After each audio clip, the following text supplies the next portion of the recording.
Good morning, America. Welcome to the April 22nd, 2026 morning edition of America First News Breakdown. President Donald Trump has just made a major last-minute move in the Middle East. Just hours before the ceasefire with Iran was set to expire, he announced an extension. However, the critical U.S. naval blockade in the Strait of Hormuz stays locked down tight. Oil prices are climbing this morning, and this could directly hit your gas tank, your commute, and your household budget in the days ahead. I'm breaking down everything you need to know right now. No spin, no fluff, just what it means for you and your family as you head into your workday. President Trump posted on Truth Social early this morning that he is extending the 2-week ceasefire with Iran at the request of Pakistan, which is trying to mediate an end to the conflict. The pause was literally on the verge of collapsing, but Trump decided to give diplomacy a little more time so Iran's fractured leadership can come up with a unified proposal. Importantly, he made it crystal clear that while the ceasefire is extended, the American blockade on Iranian ports and shipping through the Strait of Hormuz will not be lifted. This is a firm America First position. Maximum pressure stays on until Tehran makes real concessions on the nuclear program and shipping lanes. This extension came after Vice President J.D. Vance's planned second round of peace talks in Pakistan was put on hold because Iran failed to respond to U.S. demands. Earlier yesterday, President Trump had warned on CNBC that if Iran didn't meet American conditions, I expect to be bombing. Now he's buying additional time, but he's not backing down on the economic chokehold that's crippling Iran's economy.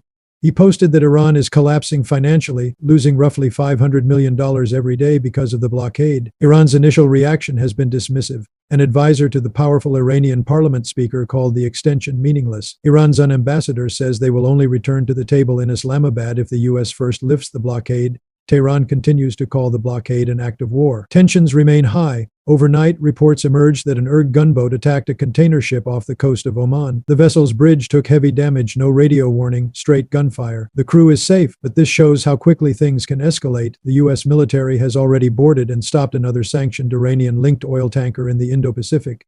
CENTCOM says our forces remain ready, rearming and retooling even during this extended ceasefire. Folks, the Strait of Hormuz is one of the most critical energy arteries on the planet. 20% of global crude oil flows through that narrow choke point every single day. Iran is trying to use it as leverage, but President Trump is refusing to blink. The U.S. Navy has already forced dozens of ships to turn around. This blockade is biting hard, and Tehran knows it. Now, here's what this means for you this morning as you start your day. Oil prices surged again overnight. Brent crude is approaching $100 per barrel, while U.S. benchmark crude is climbing near $89 and still trending upward. European stocks are expected to open lower. When oil jumps this sharply, the cost gets passed straight to American consumers. Higher gas at the pump, higher diesel for trucking, higher prices for groceries, airline tickets, and just about everything shipped across the country. If you're filling up your tank on your morning commute today or this week, you might already notice the difference. Summer road trips with the family, more expensive. Farmers in the Midwest hauling crops, higher fuel costs, small business owners watching shipping expenses climb. It all adds up. Analysts warn that if talks stall and the blockade drags on, we could see 90+ oil by summer, adding hundreds of dollars a year to the average household budget. This is exactly why American energy independence matters. Strong domestic production under Trump policies gives us leverage that Europe and Asia simply don't have. America First means we don't let rogue regimes hold the global economy hostage. The UN Secretary General welcomed the ceasefire extension as a step toward de-escalation. Retired U.S. Army General Mark Kimmett told Al Jazeera that both sides probably needed the breather, but even he warned this risks turning into a frozen conflict, not real peace, just a pause while everyone reloads. The violence in the region has not fully stopped. In Lebanon, the separate 10-day ceasefire with Hezbollah is holding by a thread. Israel blamed the Iran-backed group for firing rockets and responded with strikes. An Israeli drone attack overnight in Lebanon's Bekaa Valley killed one person and wounded 2 others. The human cost is mounting. Over 3,300 dead in Iran, more than 2,200 in Lebanon, plus Israeli and American service members lost. Inside Iran, the regime just executed a senior civil defense official convicted of spying for Israel's Mossad. This shows the high level of internal paranoia and instability as they try to project strength abroad. On the economic front, the ripple effects are being felt worldwide. Europe is scrambling with emergency energy plans, cutting electricity taxes, coordinating gas storage, and warning of possible jet fuel shortages.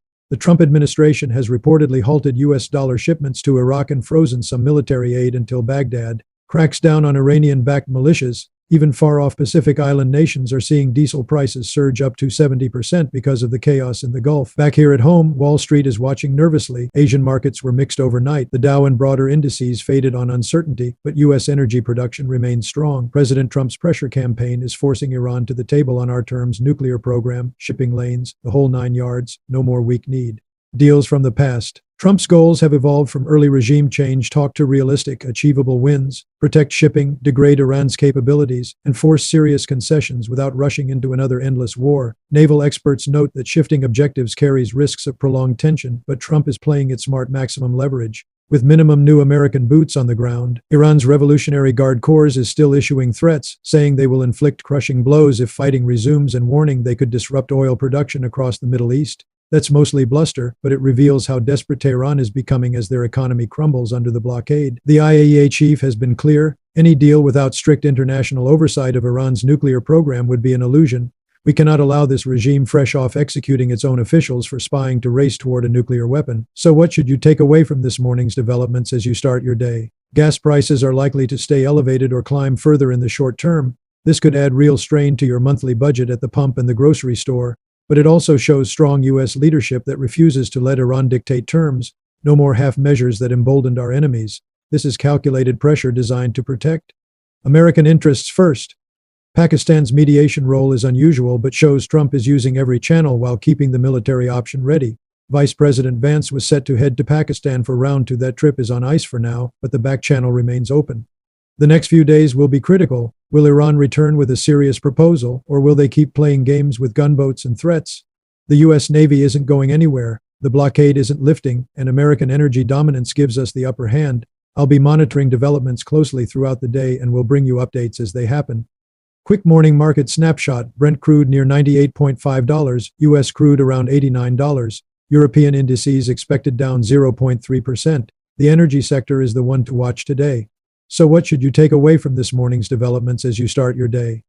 Gas prices are likely to stay elevated or climb further in the short term. This could add real strain to your monthly budget at the pump and the grocery store, but it also shows strong U.S. leadership that refuses to let Iran dictate terms.